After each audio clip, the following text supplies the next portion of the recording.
Tudo começou quando Toya apareceu em um lugar estranho, perdido no meio do espaço. Ali, um deus apareceu para explicar que ele havia morrido por causa de um erro seu. Ele lançou um raio na terra sem esperar que atingisse alguém. Toya entendeu o que o deus lhe dizia e, para surpresa do divino, aceitou a notícia com uma calma inesperada. Ele se lembrou do que seu avô sempre dizia, que era importante perdoar qualquer um, não importa o motivo. Como recompensa por essa atitude, o deus anunciou que Toya iria reencarnar em um outro mundo e que nele poderia pedir tudo o que quisesse. Sem pensar muito, Toya disse que gostaria de poder usar seu telefone. O deus ficou impressionado, mas explicou que, embora não fosse possível ligar para ninguém do mundo anterior, ele poderia carregar o aparelho com magia. Assim, Toya seria capaz de ver e ler algumas coisas desse novo mundo e até chamá-lo de Deus quando quisesse. Toya aceitou a proposta feliz, animado com a ideia de viver em um mundo onde a magia existia. Mais tarde, ele acordou em um lugar desconhecido, assumindo que aquele era seu novo mundo.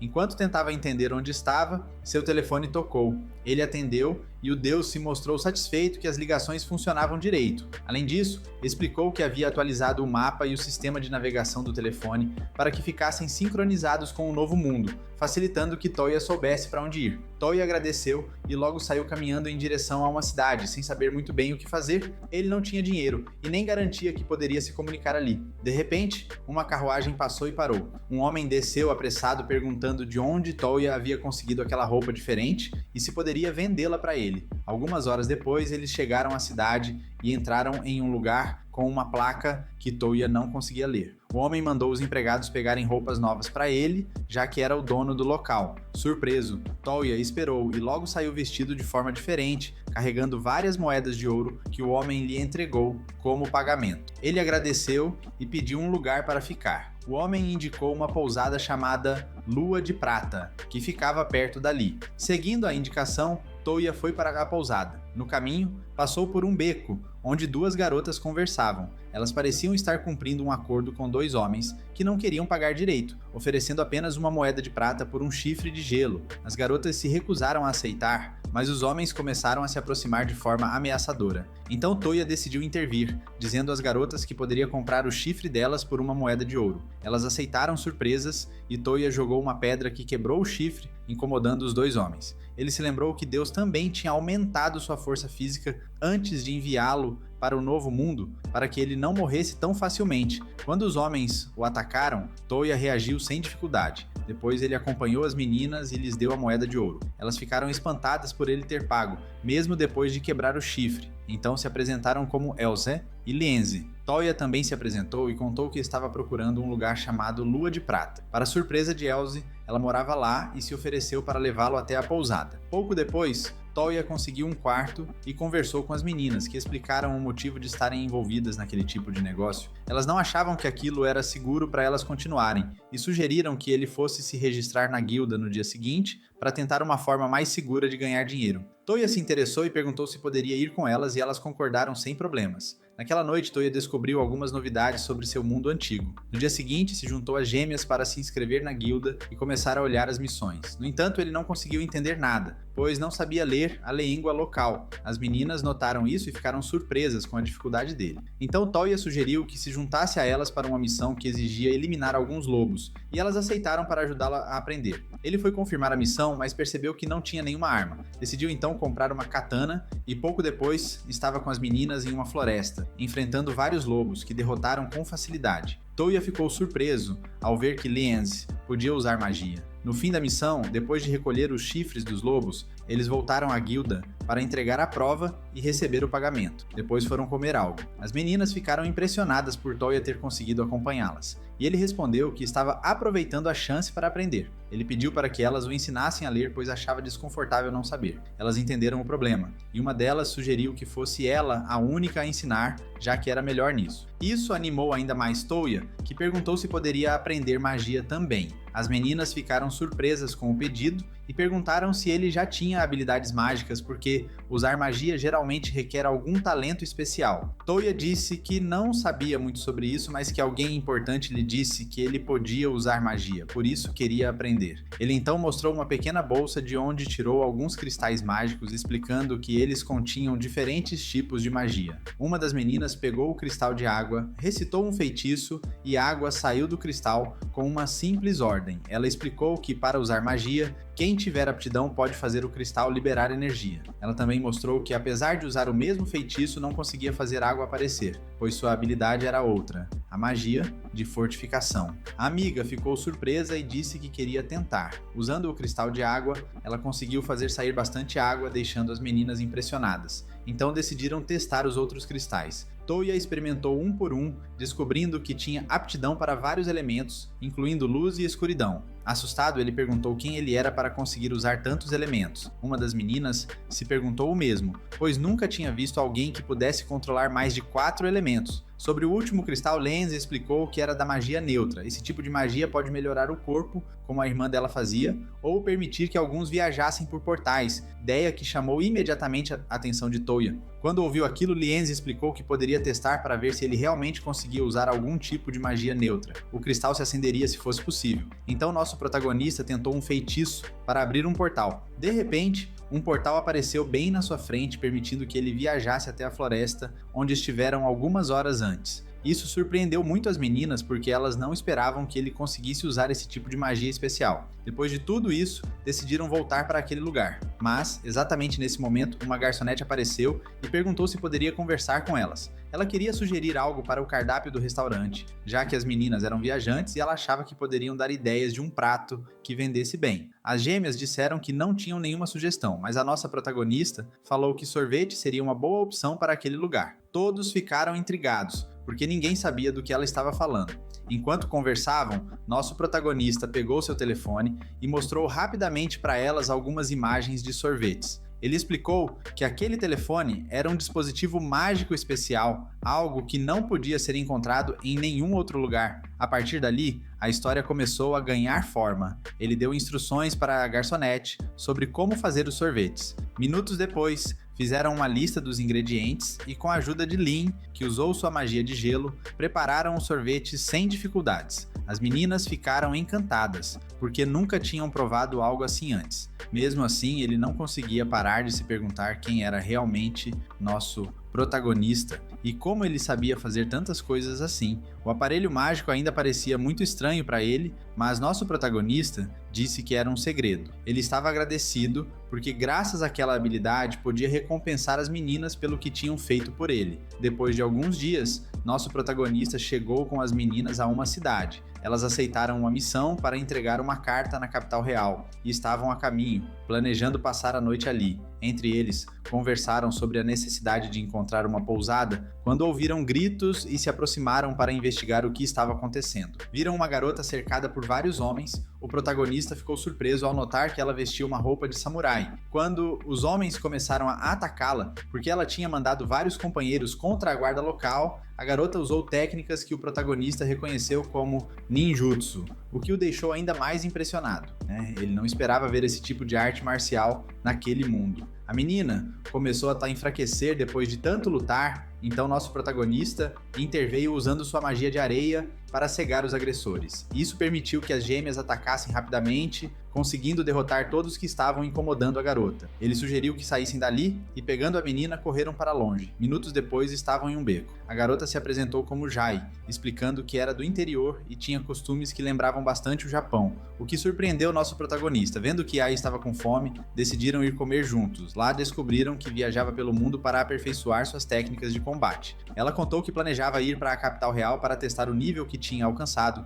o que deixou as garotas maravilhadas, já que elas também estavam indo para lá e poderiam ir juntas. O protagonista não teve problemas com isso. Mais tarde, enquanto viajavam em uma carruagem, nosso protagonista sentiu que era estranho ser o único que não sabia dirigir aquele tipo de veículo. Lin lembrou que ele era muito habilidoso, já que podia usar quase todos os tipos de magia. Ele ouviu isso e concordou, mas continuou lendo um livro sobre magias neutras. Logo explicou que existiam muitos feitiços diferentes, mas que poucos sabiam usá-los, porque essa magia era algo muito pessoal. Algumas pessoas simplesmente não conseguiam dominá-la. O protagonista ficou surpreso ao descobrir que muitos feitiços eram meio inúteis, como os que serviam para se dar bem com animais ou para levantar algumas folhas, mas algo chamou sua atenção. Ele leu sobre um feitiço que permitia atrair objetos para a palma da mão. Então ele se concentrou ao máximo para tentar fazer sua mão brilhar, mas não conseguiu puxar nada. As meninas perguntaram o que ele queria pegar, e ele disse que planejava atrair a espada de Jai. Porém, lendo com mais atenção, percebeu que o feitiço só funcionava com objetos pequenos. Ele tentou novamente e conseguiu puxar o pano que prendia o cabelo de Jai, o que o surpreendeu bastante. Achou aquilo muito útil, né? Mas as meninas começaram a alertar que esse tipo de magia podia ser perigoso, pois poderia ser usada para roubar itens pequenos. Nosso protagonista ficou surpreso, porque nunca tinha pensado por esse lado, mas entendeu que elas tinham razão. Pouco depois, eles acharam um feitiço para aumentar a sensibilidade. Quando ele ativou, ficou surpreso ao sentir que podia ver muito mais coisas. Porém, logo percebeu um cheiro estranho. Sangue. Pediu para Jai se mover rapidamente. Nas proximidades, uma carruagem havia sido parada e cercada por alguns homens lagarto, enquanto um mágico observava tudo atentamente. Lian usou magia de fogo para atacar, enquanto suas irmãs, Na e Yae, começaram a lutar contra os monstros com o que tinham. O protagonista tentou ajudar as meninas, mas percebeu que mais lagartos continuavam chegando. Viram então que o mago era quem os estava invocando. Sabendo disso, eles atacaram à distância e o protagonista conseguiu desestabilizar o mago, capturando o item e impedindo que ele fizesse mais invocações. Minutos depois, conversaram com os guardas, que lamentavam a perda de pelo menos 7 companheiros. De repente, ouviram gritos e correram até a carruagem onde uma garota pedia ajuda para seu filho mais velho, Lion, que estava ferido no peito. O protagonista perguntou a Len se poderia usar sua magia de cura, mas ela recusou porque a flecha que estava no peito de Lion continuaria causando danos mesmo depois da cura. O homem se despediu da garota, mas o protagonista teve uma ideia. Ele usou um feitiço que aprendera recentemente para fazer a ponta da flecha aparecer em sua mão e depois aplicou magia de cura no ferimento. Lion se levantou imediatamente, surpreso com a rápida recuperação. Poucos segundos depois, Lion se apresentou junto com a garota, Sue, que era filha do Duque Alfred. Isso assustou as meninas, que se curvaram para eles. Nosso protagonista não entendeu o motivo, mas elas explicaram que o título de Duque só era dado para os membros mais altos da nobreza e para a família real.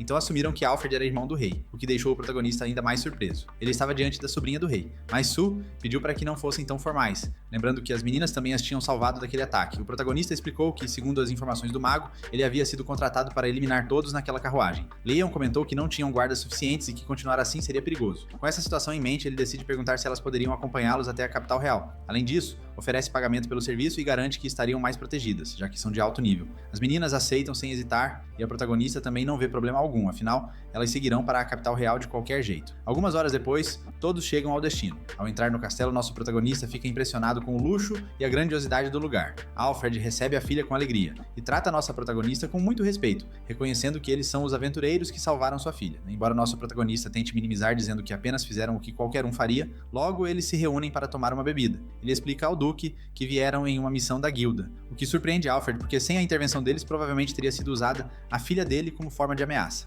Nesse momento, Sue aparece, cumprimenta o protagonista e conta ao pai que já havia conversado com ele, embora tenha deixado de fora os detalhes do ataque. Ao ouvir isso, nosso protagonista fica curioso e pergunta quem ela é. Alfred explica que Sue é sua esposa, mas que ela não sai muito do castelo porque perdeu a visão em um ataque ocorrido anos atrás. O Duque fica visivelmente abatido ao falar da situação de Sue, enquanto os gêmeos perguntam se já tentaram usar magia de cura. Alfred confirma que sim, mas nada conseguiu devolver a visão dela. Sue comenta que, se seu avô ainda estivesse vivo, talvez eles tivessem conseguido ajudar. Alfred então explica que ela está em uma jornada para encontrar alguém, ou talvez ela mesma aprender, uma magia neutra capaz de eliminar efeitos permanentes e curar danos irreversíveis. Mas essa era uma habilidade que apenas o avô dela conseguia usar. Apesar dos esforços, ninguém conseguiu replicar essa magia. No entanto, eles gostariam de encontrar alguém capaz de dominar essa técnica. Nesse momento, as meninas se oferecem para acompanhar nosso protagonista, confiando que ele pode conseguir essa ajuda. Pouco tempo depois, ele vai até o quarto de Ellie, onde examina o feitiço que está afetando a menina. Tentando restaurá-lo, ele consegue iluminar os olhos dela, que lentamente se abrem novamente. Ele fica maravilhada ao ver o mundo à sua volta outra vez e logo abraça seu marido e filha,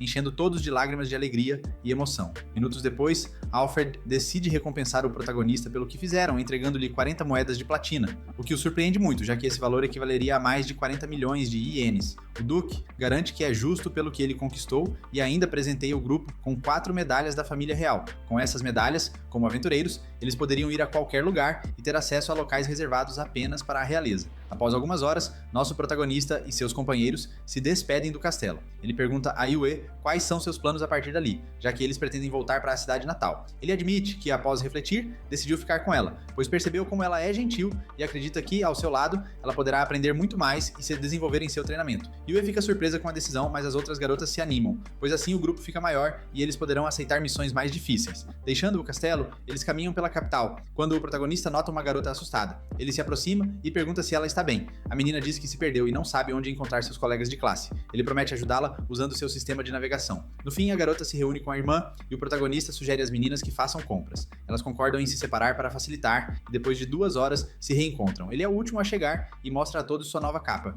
resistente a vários tipos de magia e que ainda aumenta sua afinidade com algumas delas. Com isso, eles partem rumo à cidade deles. Depois de alguns dias, nosso protagonista está em uma loja e vê 2 amigos jogando um jogo de tabuleiro que ele criou dias atrás, lembrando um jogo do outro mundo. Os 2 estão bastante entretidos, enquanto ele pergunta a Mika onde estão as outras garotas. Ela explica que saíram para comprar ingredientes para preparar as receitas que a protagonista lhes ensinou. Ele fica surpreso porque está chovendo bastante, mas logo as meninas chegam trazendo as sobremesas que fizeram para vender. Elas oferecem uma para cada um e contam que prepararam uma especialmente para o Duque, como agradecimento pelo apoio que receberam. Nosso protagonista aceita a ideia e algumas horas depois usam seus portais para voltar ao castelo do Duque. Ele entrega as sobremesas para ele experimentar. Sue fica encantada e Alfred comenta que é impressionante ter algo tão delicioso naquela cidade. O protagonista sugere que, se quiser, o Duque pode ensinar a receita aos seus chefes para que eles possam prepará-la. O Duque concorda. Momentos depois, nosso protagonista apresenta outro presente, um jogo de tabuleiro, e senta para ensinar o Duque a jogar. Passam algumas horas até que o Duque consiga aprender bem, deixando o protagonista exausto. Ele sai do castelo à noite. No dia seguinte, o protagonista vai com as meninas até a guilda H para buscar uma missão. Elas recusam a primeira proposta, que seria eliminar alguns slimes que danificam roupas ao toque. Então ele escolhe outra missão que agrada ao grupo. Algumas horas depois, já estão lutando contra um Cavaleiro das Trevas, um adversário resistente a ataques. Combinando suas habilidades, incluindo Lienzi, que usa magia para imobilizá-lo, e o protagonista, que lança raios de luz potentes, conseguem perfurar e derrotar o cavaleiro. Todos ficam felizes com a vitória, apesar do cansaço. Curioso, o protagonista tenta encontrar algum tesouro com sua habilidade de busca, pois está na capital real, mas não encontra nada. A garota que o acompanha explica que os reinos levaram tudo. Ele entende, mas insiste em tentar de novo. Dessa vez consegue encontrar uma relíquia enterrada nos escombros. Então segue com as meninas e é Lynx quem usa sua magia para limpar uma área das ruínas, abrindo caminho para eles avançarem. Embora nosso protagonista achasse exagerado usar tanta magia, ele acompanhou o grupo enquanto abriam uma grande porta e subiam algumas escadas que, para ele, pareciam a entrada de uma masmorra antiga. Lienzi, com sua magia de luz, iluminava o caminho até que eles chegaram a um enorme mural. No entanto, ninguém ali conseguia entender as letras inscritas, e as meninas comentaram que aquilo não lembrava nada do que já tinham visto antes. Então, nosso protagonista decidiu tirar algumas fotos para estudar depois. Uma das meninas sugeriu que ele usasse magia numa pedra na parede, explicando que isso poderia ativar algum mecanismo. Apesar de desconfiar que poderia ser uma armadilha, ele achou que talvez revelasse algo escondido e resolveu tentar. Mesmo sem muita confiança, ele usou sua magia e o lugar começou a tremer. O mural ao lado dele se abriu, revelando um corredor onde estava o artefato que nosso protagonista havia encontrado com sua magia. Nenhum deles conseguia entender o que era aquele objeto, mas ele notou que estava coberto por uma camada espessa de pó e que havia um núcleo dentro do cristal. Ele percebeu também que a luz começava a diminuir e avisou as meninas, que logo notaram que o cristal estava absorvendo a energia mágica. De repente, o cristal começou a se transformar numa criatura mágica em forma de aranha, que lançava ondas sonoras tão fortes que o lugar começou a desmoronar. Rapidamente, nosso protagonista abriu um portal para que eles saíssem da masmorra, evitando serem esmagados. Porém, logo depois, a criatura apareceu na superfície. Ele desviou de um ataque e a garota tentou atacar, mas ficaram surpresos ao perceber que seus ataques físicos não causavam dano algum. E quando tentavam usar magia, a criatura absorvia sem problemas. Nosso protagonista avisou que usaria sua magia para fazer o monstro perder o controle e pediu para Lienzi não usar magia. Ele foi direto ao ponto e conseguiu esmagar a criatura com uma pedra de gelo, aproveitando para destruir as pernas do monstro com a ajuda de Ai. Eles comemoraram, mas a besta logo se regenerou e ainda conseguiu machucar Elze no processo. Ele pediu para que ela cuidasse do ferimento, algo que ela conseguiu após alguns segundos. Enquanto isso, nosso protagonista pensava em como poderiam derrotar aquela fera mágica. Então uma ideia lhe veio à mente. Lembrou-se do jogo de tabuleiro que havia criado e decidiu atacar o monstro de perto, usando um feitiço para roubar objetos. Conseguiu pegar o núcleo do cristal nas mãos e lançou para Elze, que o destruiu com um único golpe. Assim eles conseguiram acabar com a criatura, apesar do cansaço que sentiam no final. As meninas comentaram entre si que precisavam informar o Duque sobre o que tinham feito. Isso aconteceu porque aquele lugar já fora a capital real há muito tempo. Pouco depois, nosso protagonista já conversava com o Duque, contando tudo o que encontraram. O Duque não parecia acreditar que fariam muita coisa, pois quase tudo havia sido sido destruído. Mas pelo menos ele ficou impressionado ao saber que o protagonista tirou fotos das inscrições. Pediu que ele fizesse o que fosse necessário para descobrir o motivo da transferência da capital, já que ninguém sabia exatamente o porquê e os registros tinham se perdido ali. Nosso protagonista ouviu isso e prometeu conseguir essas respostas o quanto antes. No dia seguinte, usando magia, ele conseguiu copiar as imagens para um papel físico. Então abriu um portal que o levou até a mansão do Duca. Percebeu que estava saindo justamente quando Alfred ficou feliz ao vê-lo chegar. Alfred havia sido enviado pelos anjos, pois ele estava indo para o palácio depois que seu irmão, o rei, fora envenenado. Enquanto caminhavam, Alfred explicou que quem causou tudo aquilo certamente queria poder, já que seu irmão estava perto de firmar uma aliança com um novo reino da raça dos Homens-Fera. Então, o envenenador devia ter um plano para unir sua família com Yumina, a princesa, e tomar o trono. Ele precisava que nosso protagonista usasse seu poder, como fez com Elien, para salvar o rei. Após algumas horas, chegaram ao palácio, onde foram recebidos pelo Conde Bars, que comentou que era um momento oportuno. Apesar do tom, dava para notar o desprezo no olhar dele. Ele disse que o culpado do envenenamento já tinha sido encontrado, o embaixador do reino de Mizm. Alfred ignorou o comentário e foi direto ao quarto do rei, onde os mais próximos estavam reunidos. Ficaram surpresos ao vê-los e perguntaram quem era o protagonista, mas Alfred prometeu explicar tudo depois. Ele deu permissão para que o protagonista se aproximasse e usasse seu feitiço de recuperação, o que assustou a rainha, pois era um feitiço raro e quase perdido. Em segundos, o rei começou a se recuperar graças ao feitiço e Yumina abraçou o pai feliz, enquanto o rei agradecia o que ela havia feito. Todos começaram a usar o feitiço, incluindo Leon, o general do exército, e Charlotte, a maga do reino, que parecia muito interessada em aprender mais sobre aquele tipo de magia e seus feitiços. Nosso protagonista ficou um pouco intimidado pela atitude dela, mas Alfred disse ao rei que precisavam agir, pois não acreditava que o embaixador tivesse envenenado o rei. O rei também não acreditava, mas apontou que havia muitas evidências, já que todos viram que o rei ficou mal depois de beber o vinho que a embaixadora tomou. Minutos depois, todos estavam no quarto do rei, onde deixaram entrar a embaixadora Olga. E isso surpreendeu muito nosso protagonista, pois ela era a irmã da garota que o ajudou a encontrar o caminho para a cidade. Curioso, ele perguntou se o local onde o rei foi envenenado ainda estava intacto. O general confirmou e nosso protagonista pediu para que o levassem até lá. Lá, ele analisou a mesa e usou seu feitiço de busca para detectar as fontes do veneno, entendendo tudo. Pediu que todos os presentes na refeição fossem trazidos, incluindo o Conde Bars. Poucos minutos depois, todos chegaram até o conde, que ficou irritado por ter sido chamado, mas se surpreendeu ao ver que o rei já estava recuperado. Nosso protagonista falou dizendo que o envenenador estava entre eles.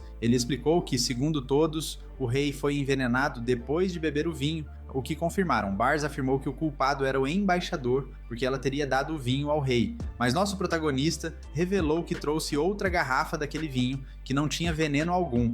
Para provar, ofereceu um pouco do vinho ao general Leon, que experimentou e gostou do sabor. O protagonista afirmou que não havia veneno algum, então despejou bastante vinho na taça que o rei usou e ofereceu ao Conde Bars, que ficou assustado e recusou. Leon, porém, não entendeu a dúvida e obrigou o conde a beber. Bors caiu no chão dizendo que tinha sido envenenado, mas nosso protagonista explicou que, na verdade, ele havia eliminado o veneno do copo, deixando Bars chocado. Isso indicava que o veneno não estava no vinho, mas nos copos do rei. Usando sua magia, o protagonista eliminou todos os vestígios do veneno, mas isso só faria sentido para quem conhecesse o plano. Pressionado, Bars tentou fugir, mas nosso protagonista usou magia para fazê-lo escorregar, facilitando sua captura. Alguns minutos depois, o rei agradeceu ao nosso protagonista por tudo o que havia feito. Enquanto isso, Yumina não conseguia tirar os olhos dele por um instante sequer. De repente, ela se levantou com uma expressão firme e disse aos seus pais que já havia tomado uma decisão importante. Aquele rapaz seria seu marido. A surpresa tomou conta tanto do rei quanto do nosso protagonista. O rei perguntou a Yumina qual era o motivo daquela decisão tão repentina. Ela respondeu que sentia que ele era o homem com quem ela deveria estar, aquele com quem poderia ser verdadeiramente feliz. E isso deixou o rei e a rainha muito satisfeitos e eles concordaram com ela. Mesmo assim, a nossa protagonista se mostrou um pouco surpresa e comentou que tudo parecia muito repentino. Afinal, ela mal conhecia o jovem. O rei então explicou que confiava na intuição de Mina, que possuía olhos especiais capazes de enxergar a verdadeira personalidade das pessoas, além de um grande senso de percepção. A protagonista pediu desculpas por ser tão jovem, lembrando que o rapaz também era jovem. O rei sugeriu então que eles tivessem 2 anos para se conhecer melhor. Se após esse tempo não se apaixonassem, ele aceitaria que o casamento não fosse uma boa ideia. Porém, se esse sentimento surgisse, o casamento poderia acontecer, já que naquele reino era comum casar a partir dos 14 anos, algo que deixou a nossa protagonista bastante chocada. Algumas horas mais tarde, já em outro lugar, o protagonista apresentou a princesa a um grupo de garotas. Elas ficaram impressionadas com o compromisso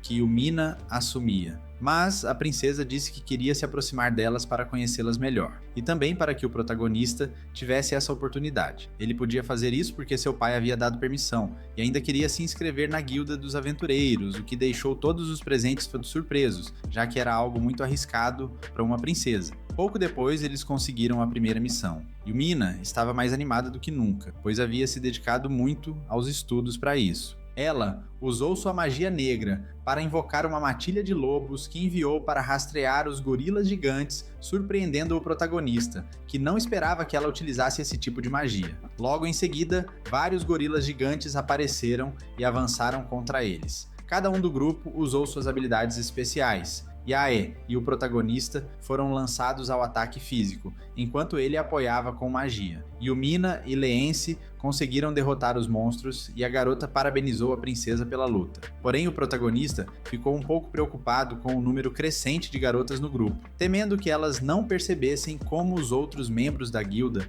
o observavam com inveja, já que ele estava acompanhado de jovens muito bonitas, algo que deixou todas as garotas um pouco envergonhadas. Depois de várias horas, treinava para tentar realizar uma invocação como a de Yumina. Quando viu uma sombra, ela comentou que a parte mais difícil era fazer o pacto. Preparando-se para tentar, um enorme tigre branco apareceu na frente deles, surpreendendo Yumina. Era o monarca branco, a maior besta que podia ser invocada, não apenas um ser mágico comum, mas uma criatura celestial. O protagonista ficou surpreso e sem saber o que fazer, até que a besta ordenou que ele mostrasse seu poder mágico. Se ele fosse fraco demais, não valeria a pena tentar a invocação. Para isso, ele precisaria tocar na criatura e enviar sua energia mágica. Seguindo a ordem, ele se concentrou como se estivesse lançando um feitiço. O monarca branco ficou impressionado com o poder que recebeu e em poucos segundos não conseguiu resistir a tanta energia, desmaiando no chão. Minutos depois, a besta se curvou diante do protagonista, chamando-o de mestre e pedindo para saber seu nome.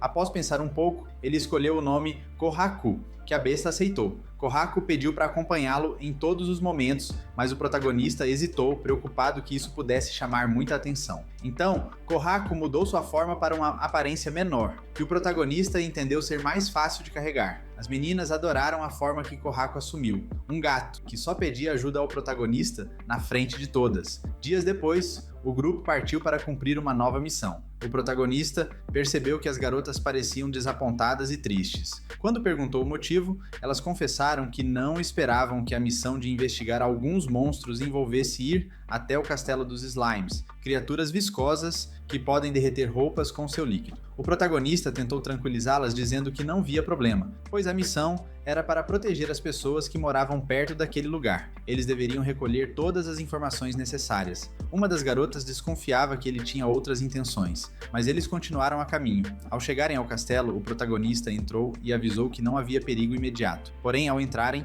um balde caiu na cabeça do protagonista, que reclamou da dor. Para a surpresa de todos, o balde se transformou em uma gosma metálica, algo que nenhum deles jamais tinha visto. Eles decidiram seguir em frente e chegaram a uma biblioteca, onde perceberam que muitos livros foram devorados pela gosma, restando apenas as capas. Liense encontrou um livro relativamente intacto, um diário de pesquisador que falava sobre as propriedades do lodo. O protagonista pediu para que ela salvasse o diário e continuasse a investigação. Quando chegaram a uma sala no castelo, as garotas ficaram assustadas ao ver uma grande quantidade de slimes verdes. O protagonista impediu Lince de usar sua magia de fogo, pois poderia destruir o local. Ele ordenou que Kohaku voltasse à sua forma normal e soltasse um rugido alto, mas os slimes se aproximaram de novo. Então todos começaram a subir as escadas, surpresos ao perceber que os slimes não os perseguiam. Eles presumiram que essas criaturas protegiam territórios específicos. Naquele instante, perceberam um líquido escorregadio descendo pelas escadas.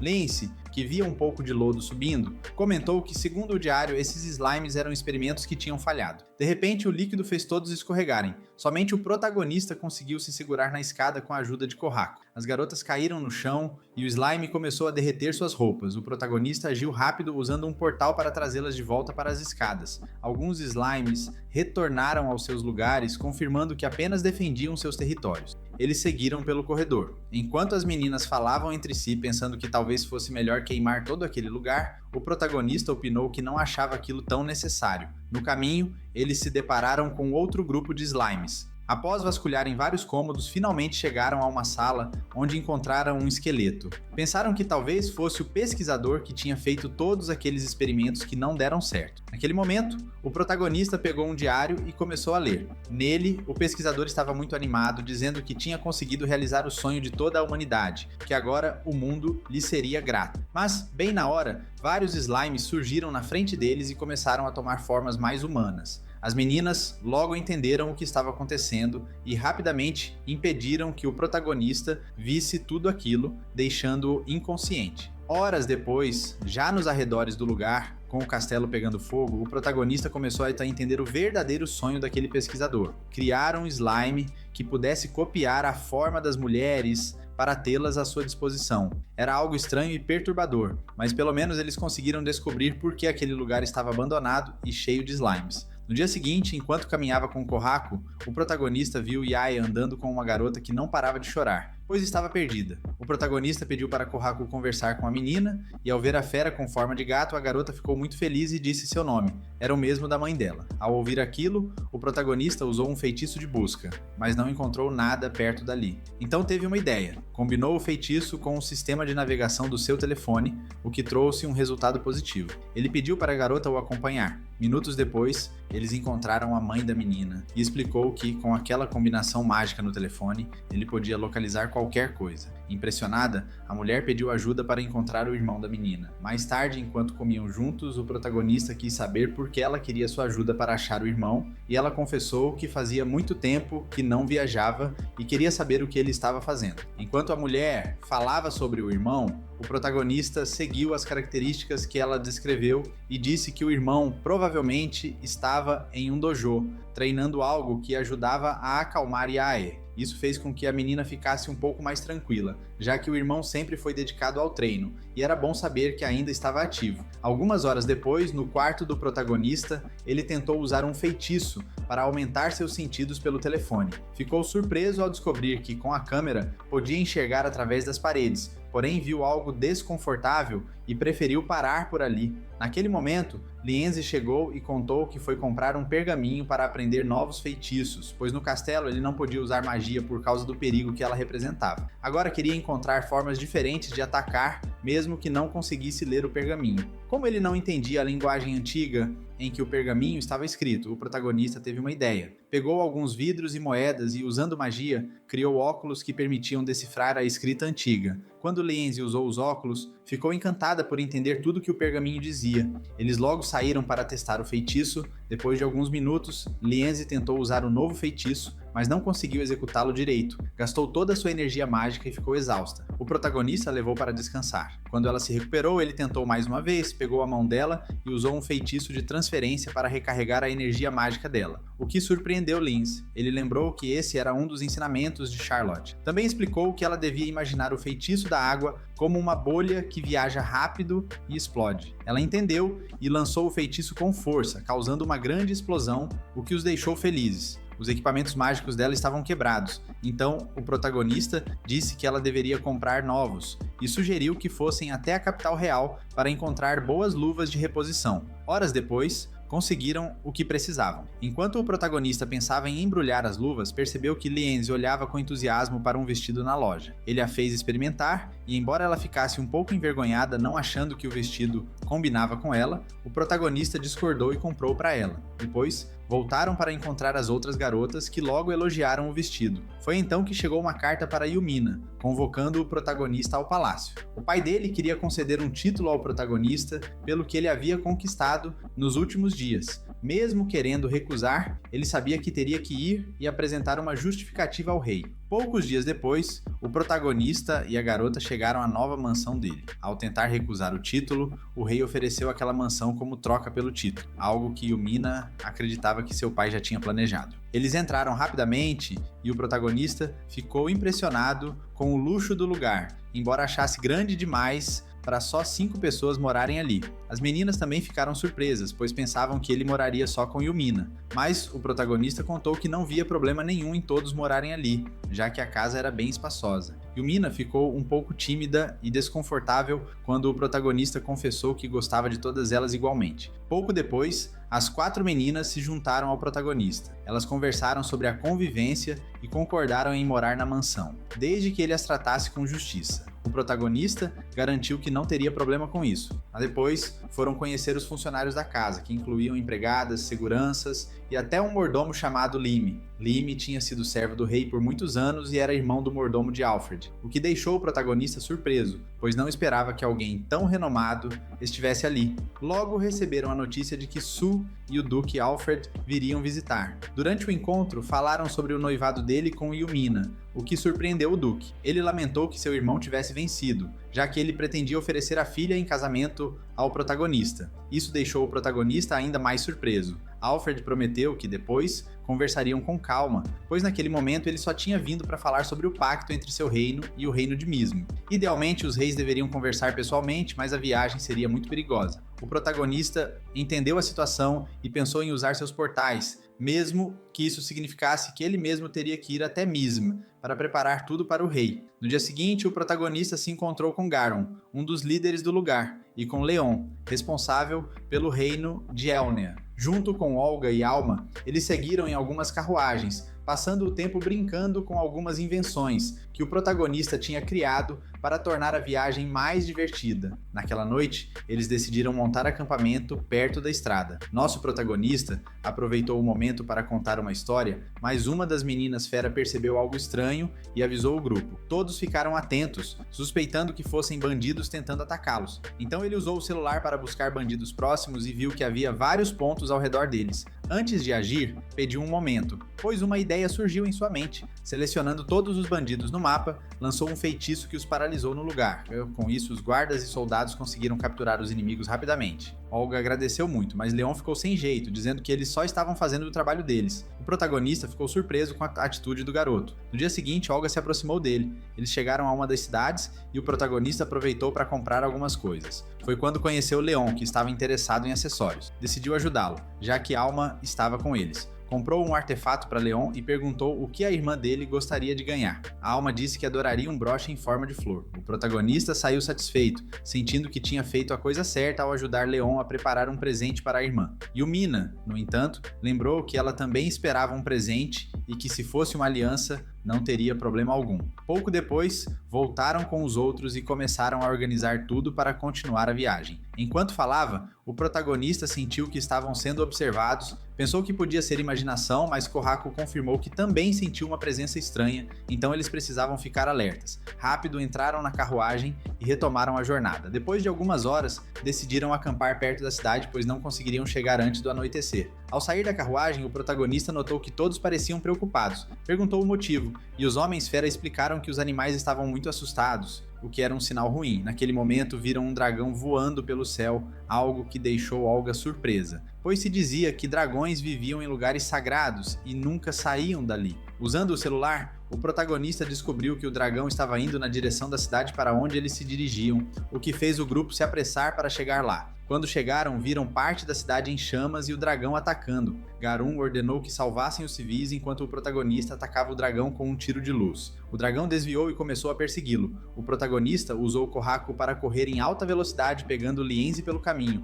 Juntos, desviavam dos ataques do dragão, afastando-o da cidade até chegarem a uma clareira na floresta. Kohaku explicou que entendia o que o dragão dizia. Ele estava com raiva porque o grupo desafiava seu mestre, interrompendo sua diversão e prometia eliminá-los. O protagonista ficou chateado ao perceber que o dragão atacava por simples diversão, então imobilizou a criatura e pediu a Lenzi que cortasse suas asas. Lenzi criou várias lanças de luz que atingiram o dragão, que caiu no chão. Com sua magia da água, Lenzi cortou as duas asas, deixando o dragão incapaz de voar. O dragão atacou furiosamente com fogo, mas o protagonista usou seu poder para pegar e se mover rapidamente. No mesmo momento, Siai apareceu e conseguiu causar um pequeno dano no dragão, mas avisou que a pele dele era muito difícil de penetrar. O protagonista percebeu que sua espada quebrava ao tentar acertar o dragão e teve uma ideia. Pediu a Lenzi que criasse um grande cristal de gelo, enquanto ordenava que Elze e Já distraíssem o dragão. As meninas fizeram isso, e quando o cristal ficou pronto, ele moldou sua magia para criar centenas de lanças de luz que atingiram o cristal, funcionando como uma lupa que lançou um feixe de luz concentrado contra o dragão. O grupo ficou feliz por terem conseguido derrotar o dragão, mas logo outro dragão vermelho apareceu. Ele se desculpou, explicando que um de seus membros estava causando problemas e que ele próprio, como responsável pela terra, veio cuidar da situação. Nesse momento, o protagonista percebeu a presença do monarca branco. Kohaku pediu ao dragão que avisasse o monarca celestial porque eles tinham ofendido seu mestre, que agora se encarregaria de eliminar aquela ameaça. O dragão ficou surpreso por um humano ter tanto poder e pediu perdão, prometendo ser mais rigoroso com os jovens para evitar que algo assim acontecesse de novo. Todos ficaram chocados, especialmente as meninas que não conseguiam acreditar que estavam na frente de dois dragões. Nas horas seguintes, o grupo e as meninas ajudaram a controlar o desastre na cidade, cuidando dos feridos e apagando o fogo. Algumas horas depois, enquanto reconstruíam o que foi destruído, as pessoas começaram a falar sobre o protagonista e seus companheiros, elogiando-os por terem derrotado o dragão quase sem esforço. O líder da cidade chegou para agradecer pessoalmente, dizendo que eles salvaram a cidade e que seriam generosos ao deixá-los ficar com partes do dragão. Ele trouxe um dos dentes da criatura para que o protagonista pudesse usá-lo para fazer uma espada ou vendê-lo e comprar uma nova arma, já que ele havia perdido a anterior. O protagonista agradeceu, mas ficou surpreso quando o líder também lhe entregou uma adaga que havia encontrado no olho do dragão, assumindo que também pertencia ao grupo. Minutos depois, enquanto continuavam o trajeto na carruagem, o protagonista não conseguia parar de olhar para a adaga e perguntou a Kohaku se havia mais alguém naquele lugar. Kohaku respondeu que sim, pois sentiu duas pessoas escondidas nas árvores. No começo acharam que eram cidadãos comuns, mas não tinham certeza. Depois de um tempo, chegaram à capital e se apresentaram diante do rei, que ficou feliz ao ver Olga novamente e saber que ela estava segura. Ele também se dirigiu ao protagonista e seu grupo, elogiando-os por terem derrotado o dragão. Yumina falou em nome do grupo, explicando que fizeram o que era necessário e se apresentou como filha do rei Belfast. O protagonista ficou surpreso ao ver a princesa, mas ao ler a carta que receberam, ela disse que pensaria um pouco sobre o que estava escrito. Antes, a princesa falou diretamente ao protagonista, dizendo que gostaria de treinar com ele, pois fazia muito tempo que não ouvia falar de alguém com tanto poder. Mais tarde, eles chegaram a uma zona de combate, onde um dos conselheiros do rei explicou que, quando o líder encontrava alguém forte, sempre queria desafiá-lo para um duelo. Assim pediram para que ele conseguisse esse confronto. Derrotar o rei foi algo que realmente surpreendeu o protagonista, e em poucos segundos os dois já estavam posicionados para o confronto. Depois de ouvirem as regras do duelo, o protagonista usou um feitiço para fazer com que o rei escorregasse e o derrubou com a espada, dizendo que a vitória já era dele. O rei, no entanto, não ficou nada satisfeito com aquele feitiço neutro e exigiu que começassem tudo de novo, mas sem a magia. Mesmo assim, o protagonista aceitou o pedido e logo os dois estavam em combate outra vez. Durante a luta, ele percebeu rapidamente que tinha muito mais habilidade no combate corpo a corpo, o que o fez recorrer ao poder dentro do próprio corpo para aumentar sua velocidade. A batalha então ganhou outro ritmo, com os dois se movendo em alta velocidade por toda a arena. Foi nesse momento que o protagonista tomou a decisão de combinar o feitiço de aceleração com um de aumento de poder, conseguindo ficar ainda mais rápido que o rei. Com essa vantagem, acabou vencendo o duelo, deixando o adversário espantado, pois ele não imaginava que alguém pudesse dominar sua própria magia e ainda melhorá-la. Algumas horas depois, todos participaram de um banquete. O protagonista já usava as roupas tradicionais do reino e, ao ver seus companheiros com trajes locais, ficou surpreso com o quanto estavam bonitos. Ele comentou que iria tirar uma foto deles, mas o flash do dispositivo acabou assustando algumas pessoas dali. O protagonista então explicou ao rei que era uma magia neutra capaz de capturar momentos de forma instantânea e, com um pouco de papel, poderia reproduzi-los. Pediu ainda que o rei fizesse um desenho daquele instante em que aparecia com toda sua elegância. Mais tarde, depois do evento, o protagonista descansava num dos corredores quando percebeu um ursinho de pelúcia andando por ali. Achou curioso e decidiu seguir o brinquedo até uma sala, onde encontrou uma garota que logo o reconheceu como o matador de dragões.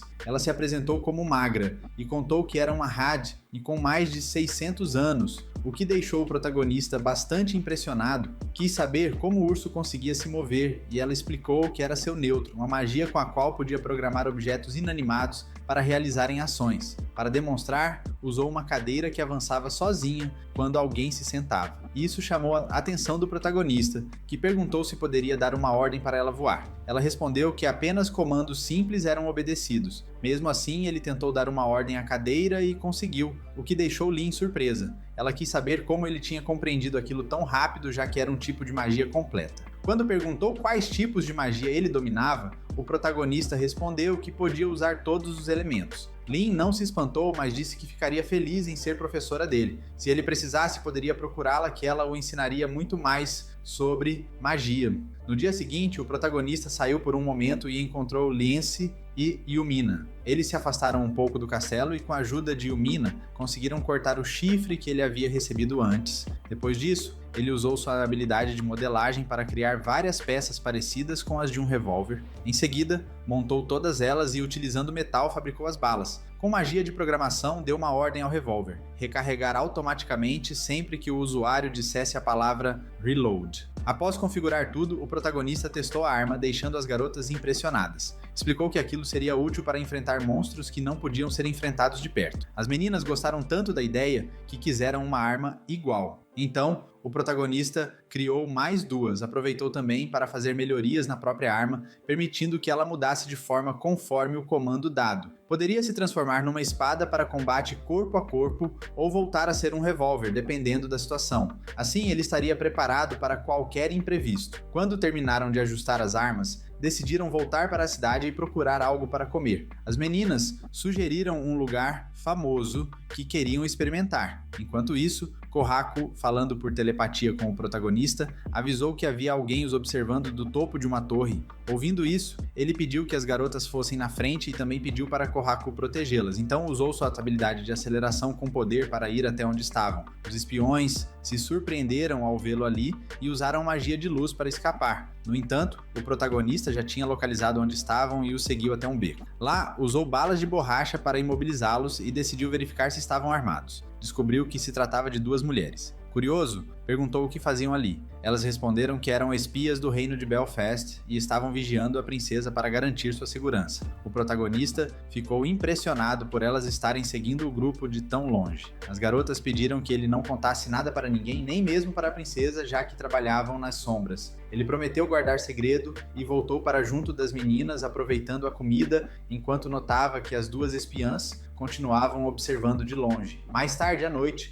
o protagonista usou sua magia para abrir um portal conectado ao reino de Belfast, permitindo que os dois reis pudessem conversar e se conhecer melhor. Enquanto isso, Lynn, em seu quarto, comentava o quanto achava o protagonista. Interessante. Era o momento certo para ele visitar sua aprendiz Charlotte novamente e descobrir algumas novidades. Depois de algumas horas, ele voltou à mansão e cumprimentou todos, inclusive as empregadas, que o agradeceram por não ter contado nada à princesa. O protagonista decidiu então descansar, já que estava bastante cansado com tantas viagens e tarefas recentes. No dia seguinte, ele saiu mais uma vez com uma ideia nova na cabeça. Reuniu os materiais e começou a moldá-los quando o Duque Alfred apareceu para agradecer pela ajuda ao irmão. Curioso, perguntou o que o protagonista estava criando. Ele explicou que estava tentando testar bicicletas, embora ainda não tivessem muito equilíbrio. Acabou caindo várias vezes, mas não pretendia desistir. As meninas também se empolgaram e quiseram experimentar o novo veículo. O protagonista fez mais algumas bicicletas para elas competirem entre si, querendo mostrar quem dominava melhor a novidade. Ele não entendia por que competiam tanto, mas o Duque pediu se poderia ter uma também, pois queria levar uma para a filha. Prometeu pagar pelos materiais e o protagonista aceitou. Logo depois, todos foram às compras e, caminhando pela cidade, o protagonista ouviu uma discussão nos fundos de um beco. Dois homens discutiam com uma criança por ela ter invadido o território deles. Ao notar que eram ladrões, o protagonista agiu rapidamente, intervindo antes que pudessem machucar o garoto. No momento em que os ladrões se preparam para atacar, o protagonista age rápido e consegue parar eles usando balas de borracha sem causar ferimentos graves. Ele espera que dessa forma eles entendam o recado e não tentem mais aprontar. A criança, por sua vez, sente uma grande gratidão pelo que o protagonista fez por ela. Enquanto isso, o protagonista percebe que a criança está com fome e, com cuidado, sugere que ela vá junto com ele para que possa oferecer algo para ela comer. Essa proposta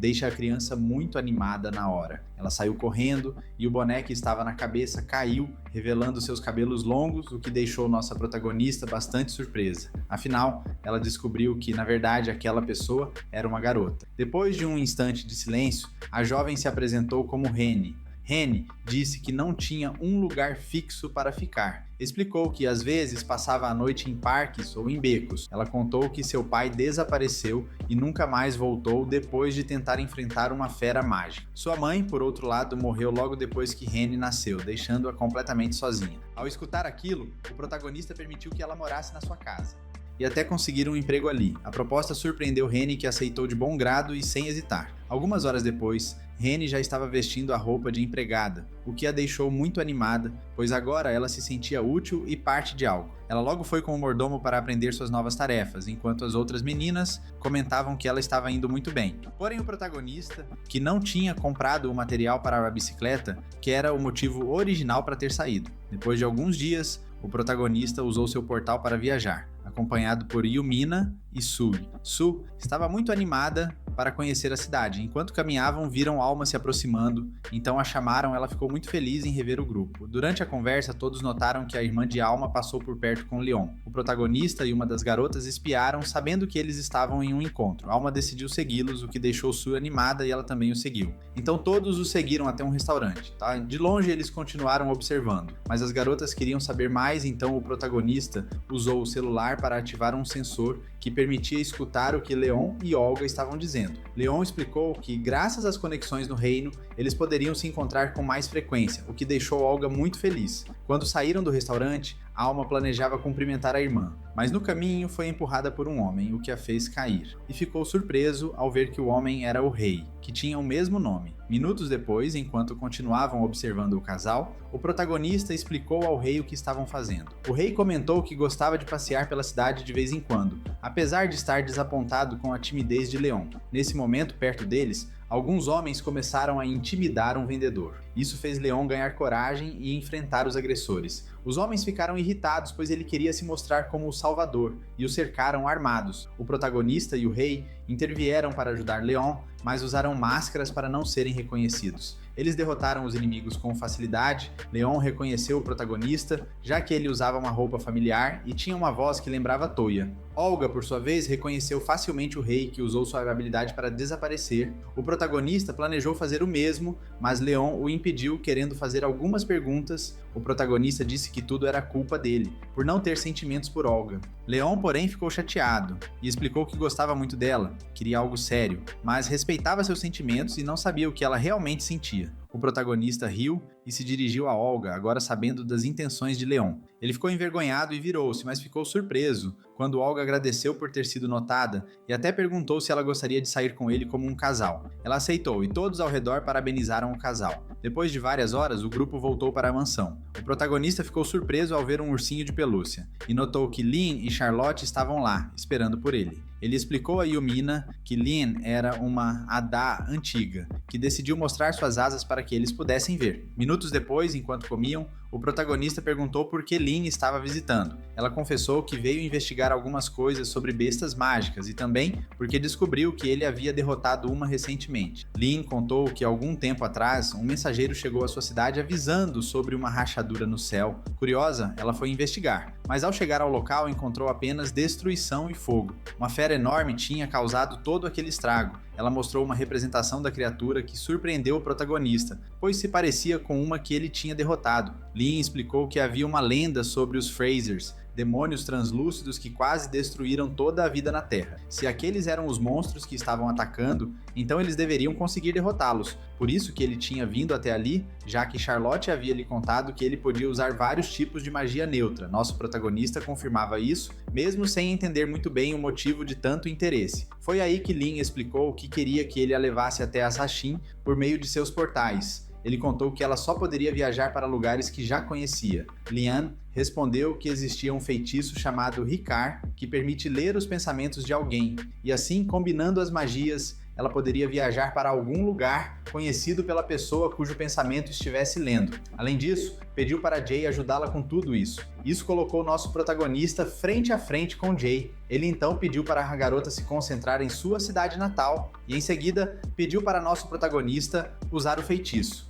Ele fez o que foi pedido e conseguiu ver uma imagem clara do local que Jay estava pensando, mesmo que fosse meio estranho estar tão perto dela naquele momento. Lian pediu que ele abrisse somente o portal. Nosso protagonista tentou e finalmente conseguiu criar o portal que o levou exatamente para o lugar que ele tinha visto na mente de Jay. Ela confirmou que estavam em sua terra natal, o reino de Ean. Já lá, nosso protagonista perguntou para onde eles iriam. Lin explicou que só sabia que o que ela estava tentando investigar se chamava Runas Nigua, um nome que parecia familiar para Jay. Ela comentou que seu pai poderia conhecer esse assunto, então pediu para que ele a acompanhasse até a casa dela. Ao chegarem na cidade, ele perguntou se havia um rei, e Jay confirmou avisando que o reino era dividido em regiões, cada uma governada por um senhor local, com Yahoo sendo o senhor que comandava todas as regiões. Ela ficou surpresa ao notar algumas atitudes de certas pessoas e decidiu se apressar. Quando chegaram em casa, uma empregada saiu para recebê-los, surpresa ao vê-los, e logo chamou a mãe de Jay, que ficou muito feliz ao rever a filha viva. Ela a abraçou calorosamente e Jay apresentou todos como seus companheiros.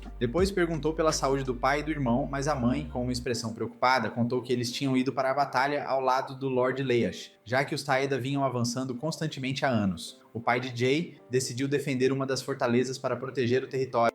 Isso ajudou o nosso protagonista a entender a tensão da cidade. Quando perguntou sobre o andamento da batalha, a resposta não foi animadora. Parecia que as defesas não iriam resistir por muito mais tempo. Ao ouvir isso, Jay imediatamente pediu ajuda para nosso protagonista, que aceitou sem hesitar. Minutos depois, eles já estavam próximos de uma fortaleza, onde nosso protagonista conseguiu rastrear Jay, porém não conseguiram entrar facilmente no topo da fortaleza por causa dos combates intensos no campo. Ele disse que seguiria adiante usando suas habilidades até chegar ao lugar e então criaria um portal para manter as meninas seguras. Elas concordaram e nosso protagonista avançou notando algo estranho. Os soldados inimigos pareciam andar como zumbis, ignorando os ferimentos que recebiam. Apesar disso, ele conseguiu chegar até a fortaleza, onde os soldados, assustados, logo apontaram para ele. Ele rapidamente explicou que era amigo de Jay e que a garota estava preocupada com seu irmão. Yutaro ficou surpreso ao saber que a irmã estava perto. Nosso protagonista usou seu portal para chamar as meninas, que apareceram imediatamente, e Jay correu para abraçar o irmão. Ele contou que seu pai estava cuidando do senhor da região, mas ao ver tantos feridos, nosso protagonista usou seu telefone para selecioná-los e aplicar magia de cura em todos ao mesmo tempo, surpreendendo a todos, especialmente porque ele mesmo não apresentava nenhum ferimento. Yutaro não entendia o que estava acontecendo e ele explicou que era a magia de cura do parceiro de Jay, o que impressionou o garoto. Logo, nosso protagonista comentou que eles precisavam lidar com os homens mascarados. Yutaro disse que sabia disso, mas parecia que, enquanto as máscaras não fossem destruídas, eles não poderiam ser parados. Lin sugeriu que as máscaras deviam ser artefatos mágicos de uma civilização poderosa que os controlava, e ainda comentou que nosso protagonista parecia possuir uma delas também. Ele não deu muita atenção para isso e disse que precisavam eliminá-los. Usando seu telefone, selecionou todos os inimigos, que eram muitos, e repetiu seus feitiços várias vezes seguidas. Isso fez milhares de runas surgirem no céu, invocando lanças de luz que atingiram diretamente cada inimigo, derrotando-os instantaneamente e deixando Yutaro impressionado com aquele poder tão forte. Pouco depois, todos se encontraram com Yashu, que agradeceu pela ajuda e ficou surpreso ao saber que Jay estava protegendo a princesa do reino de Belfast. Lin explicou que foi nosso protagonista quem derrotou o exército inimigo, e que ele era o protetor dela, além de seu futuro marido, o que deixou nosso protagonista envergonhado. Ela perguntou se isso seria suficiente, já que poderia haver um novo ataque. Yashu acredita que sim, pois com tudo que aconteceu, não há dúvidas de que os rumores sobre a morte do senhor da outra região são verdadeiros e que agora o estrategista sombrio está comandando as tropas. Nosso protagonista perguntou se bastaria eliminar esse estrategista, e eles presumiram que sim, mas alertaram que não seria fácil, pois ele estaria em seu castelo e eles não sabiam como chegar lá. Nesse momento, uma voz feminina surgiu do telhado, deixando-os surpresos. A garota se apresentou como Tsubaki, uma espiã dos Takeda, trazendo uma mensagem para Lei Ashu. Ele ficou surpreso, já que os generais do clã vizinho estavam presos e o controle total do exército estava nas mãos de Kansu. Eles deveriam agir, porque se não ajudassem aquele clã, poderiam enfrentar graves consequências. Nosso protagonista se ofereceu para ajudar, mas recusou a oferta de Lei Ashu para usar um cavalo, pedindo para Tsubaki imaginar o castelo para que pudessem chegar rapidamente por meio de seus portais, embora devessem evitar ir muito longe. Perguntou para Lin se ela poderia usar a magia que usa para suas asas nele, e ela disse que sim. Assim, nosso protagonista decidiu que iria junto com Lin e Tsubaki para capturar aquele estrategista. Depois de ler os pensamentos da garota, eles chegaram perto da fortaleza do clã Takeda. Nosso protagonista pediu para Lin usar sua magia, o que surpreendeu Tsubaki, pois eles ficaram invisíveis. Ele não entendia por que o portal não funcionava para entrar na fortaleza, e Lin explicou que Kansu provavelmente criou um escudo, então precisariam entrar furtivamente para não chamar atenção, já que remover a barreira causaria um grande alarde. Eles seguiram Tsubaki até o local onde o estrategista estava. Alguns minutos depois, passaram pelas celas onde ela apresentou um dos generais para eles. Nosso protagonista o libertou e juntos libertaram mais 2 generais que ficaram muito felizes por estarem livres e disseram que queriam se vingar de Kansu. No entanto, nosso protagonista ainda não conseguia usar seu telefone, imaginando que a barreira mágica era a responsável. Lin disse que eles poderiam destruir a barreira se soubessem onde estava o talismã que a mantinha. Um dos generais disse acreditar saber onde o talismã estava e os guiou até um jardim onde havia uma lâmpada que emanava um poder sombrio muito forte. Nosso protagonista observou aquilo atentamente, com sua arma pronta. Ele destruiu o talismã, desativando a barreira imediatamente. Então pegou o telefone e selecionou todos os guardas que usavam máscaras. Com sua luz sagrada, ele os atingiu, deixando os generais surpresos com o poder que ele demonstrava. Enquanto isso, nosso protagonista abriu seu portal e apareceu bem na frente de Kansu. Ele já desconfiava que os generais tinham alguma ligação com tudo o que estava acontecendo. Irritados, os generais avançaram para atacá-lo, mas ficaram chocados ao ver que o Sr. Takeda, usando uma máscara, estava protegendo Kansu. Embora soubessem que Takeda estava sendo controlado, eles não podiam erguer suas armas contra o rei. Isso fez Kansu rir da impotência deles, já que não conseguiam fazer nada contra ele. Mas nosso protagonista agiu rápido, atirou em Takeda, quebrando sua máscara. Takeda então pediu desculpas aos seus companheiros, dizendo que não tinha relação alguma com aquele homem e que por isso não se importava. Isso pegou Kansu de surpresa, mas ele avisou que ainda não podia ser derrotado. Ele mostrou seu olho esquerdo, onde havia uma joia que o tornava imortal. Por mais que tentassem, ele não poderia ser morto. No entanto, nosso protagonista usou sua magia neutra para enfrentar isso. A joia apareceu em sua mão, deixando Kansu boquiaberto. Lin, que observava, reconheceu a gema imediatamente e soube que ela era maligna, pois corrompia quem a possuísse, então ele disse a todos que a destruíssem, lançando-os para o alto. Nosso protagonista não hesitou e atirou na joia, destruindo-a. Com isso, Kansu desapareceu e perdeu todo o seu poder. Segundos depois,